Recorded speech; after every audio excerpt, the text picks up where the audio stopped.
நுழைவுத் தேர்வு தீர்ப்பு தேவையா எதிர்ப்பு என்ற தலைப்பில் கடந்த 2013ஆம் ஆண்டு ஜூலை 23ஆம் தேதி முத்தமிழ் அறிஞர் கலைஞர் தனது முகநூலில் கடிதம் ஒன்றை வெளியிட்டார்.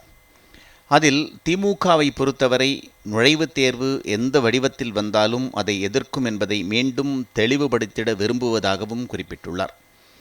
எம்பிபிஎஸ், பிடிஎஸ் மற்றும் மருத்துவ பட்ட மேற்படிப்புகளில் மாணவர்களை தேர்ந்தெடுக்க நாடு முழுவதும் ஒரே மாதிரியான பொது நுழைவுத் தேர்வு நடத்துவது தொடர்பாக இந்திய மருத்துவ கவுன்சில் வெளியிட்ட அறிவிப்பினை உச்சநீதிமன்றமே 2013ஆம் ஆண்டு ஜூலை 18ஆம் தேதி ரத்து செய்து தீர்ப்பளித்திருக்கிறது என்றும், பொது நுழைவுத் தேர்வு தொடர்பான இந்திய மருத்துவ கவுன்சிலின் அறிவிப்பு அரசியல் சாசன சட்டத்தை மீறுவதாக உள்ளது என்று தீர்ப்பில் உச்சநீதிமன்றம் சுட்டிக்காட்டியிருக்கிறது.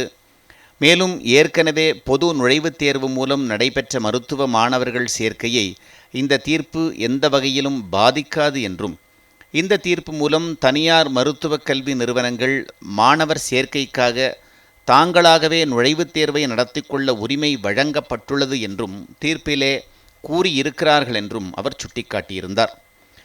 தமிழகத்தை பொறுத்தமட்டில் நடைமுறையில் இருந்த பொது நுழைவுத் தேர்வினை ரத்து செய்து குடியரசுத் தலைவரின் ஒப்புதலுடன் சட்டம் இயற்றப்பட்டு 2007-8ஆம் கல்வியாண்டு முதல் மாணவர்கள் +2 படிப்பில் பெறும் மதிப்பெண்கள் அடிப்படையில் இடஒதுக்கீடு முறையை பின்பற்றி மருத்துவ படிப்பிற்கு மாணவர்களை சேர்க்கும் நடைமுறைதான் இருந்து வந்ததாகவும், இது தொடரப்பட வேண்டுமென்று தான் முதல்வராக இருந்தபோது இந்திய பிரதமருக்கும் ஒன்றிய மக்கள் நல்வாழ்வுத்துறை அமைச்சருக்கும் 2010ஆம் ஆண்டு ஆகஸ்ட் 15ஆம் தேதி கடிதம் எழுதியதாகவும் அவர் சுட்டிக்காட்டியிருந்தார்.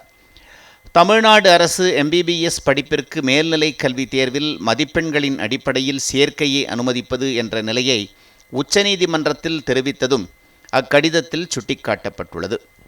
2011இல் ஹைதராபாத்தில் நடந்த மக்கள் நல்வாழ்வுத்துறை அமைச்சர்களின் மாநாட்டில் மருத்துவ படிப்பிற்கு அகில இந்திய அளவில் பொது நுழைவுத் தேர்வு கொண்டுவரப்பட மாட்டாது என முடிவெடுக்கப்பட்டதும், அகில இந்திய அளவில் எம்பிபிஎஸ் படிப்பிற்கான பொது நுழைவுத் தேர்வு நடத்துவது குறித்து ஏற்கனவே இந்திய மருத்துவக் கழகம் வெளியிட்ட அறிவிக்கையினை திரும்பப் பெற வேண்டுமென்று 2011ஆம் ஆண்டு ஜனவரி 13ஆம் தேதி அன்று ஒன்றிய அரசு அறிவுறுத்தியதும் கலைஞர் தனது கடிதத்தில் நினைவு கூர்ந்துள்ளார்.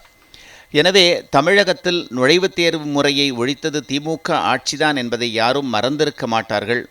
ஆனால் கடந்த 2012இல் மருத்துவக் கல்வியில் ஒன்றிய அரசு அளவில் நுழைவுத் தேர்வினை நடத்தப்போவதாக செய்திகள் வந்தபோது அதில் ஒன்றிய அரசு உடனடியாக தலையிட்டு நுழைவுத் தேர்வு முறையை அறவே ஒழிப்பதற்கு அனைத்து முயற்சிகளையும் மேற்கொள்ள வேண்டும் என்று தான் கேட்டுக்கொண்டதாகவும், ஒவ்வொரு மாநிலத்திலிருந்தும் 15% இடங்களை மத்திய தொகுப்புக்கு எடுத்துச் சென்று அந்த இடங்களை நிரப்ப அகில இந்திய அடிப்படையில் நுழைவுத் தேர்வு நடத்துகிறார்கள்.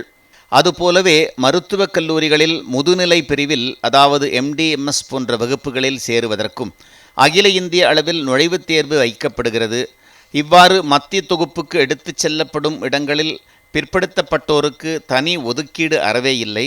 இந்த பிரச்சினை பற்றி ஐக்கிய முற்போக்கு கூட்டணி அரசு உடனடியாக தலையிட்டு இதிலே நுழைவுத் தேர்வு முறையை ஒழித்தும் இதர பிற்படுத்தப்பட்டோருக்கு உரிய இடஒதுக்கீட்டுக்கு வழிவகை செய்தும் நல்லதோர் முடிவு காண வேண்டும் என்று 2012இல் செப்டம்பர் 29ஆம் தேதி தான் கேட்டுக்கொண்டதாகவும் கலைஞர் தனது கடிதத்தில் தெரிவித்திருந்தார்.